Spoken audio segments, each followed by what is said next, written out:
Hello বন্ধুরা, তো আজকে তোমাদেরকে একটা জিনিস দেখাচ্ছি। রান্না হয়েছে সে দুপুরবেলায়, আর আমি একটু টাইম পাইনি মানে গুছিয়ে রাখার জন্য সবকিছু। দাঁড়াও তোমাদেরকে দেখাচ্ছি।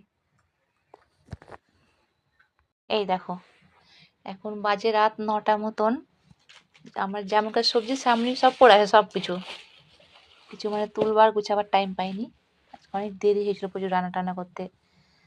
সকালে একটা কাস্তে ছিল, ঝাঁঝরিটা এখন সব উঠিয়ে রাখবো, ফ্রিজের মধ্যে সব ভরে দেবো এখন সবজিগুলো।